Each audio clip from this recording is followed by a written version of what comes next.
আমার বাচ্চার মতো কি আপনার বাচ্চারও গরম লেগে গিয়েছে? তাহলে আজকের ভিডিওটি কিন্তু আপনার জন্য। হ্যালো এভরিওয়ান, আসসালামু আলাইকুম। কেমন আছেন আপনারা সবাই? আশা করছি সবাই খুব ভালো আছেন। আলহামদুলিল্লাহ আমরাও খুব ভালো আছি। সব জায়গায় যে হারে গরম বেড়ে গিয়েছে, এই গরমে বাচ্চারা অসুস্থ হবে এটাই স্বাভাবিক। আর এই গরমে কিন্তু আমার বড় বাচ্চাটার বেশ গরম লেগে গিয়েছে। সারাদিনে কোনো খাওয়া দাওয়া করছে না, একদমই গরম লেগে অসুস্থ হয়ে পড়ে গিয়েছে। আর এই গরম ভাব কাটানোর জন্য আমি জাস্ট একটা উপকরণ ব্যবহার করব, সেটা আজকে আপনাদের সঙ্গে শেয়ার করছি। আশা করছি সবার উপকারে আসবে। তো আমি একটি গাছের পাতা নিতে এসেছি সেই জন্য। তো এসে দেখি এখানে বেশ সুন্দর লেবু ধরেছে একটা গাছে।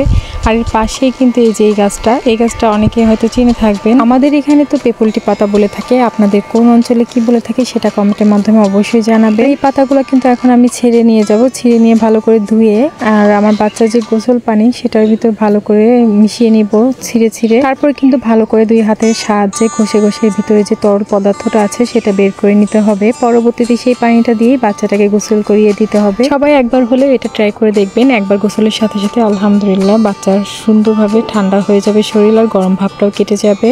আমি তো আমার বাচ্চার উপর ব্যবহার করে এটা খুবই উপকার পেয়েছি। জানি না আপনারা কেমন কি উপকার পাবেন, তবে আশা করছি উপকার পাবেন।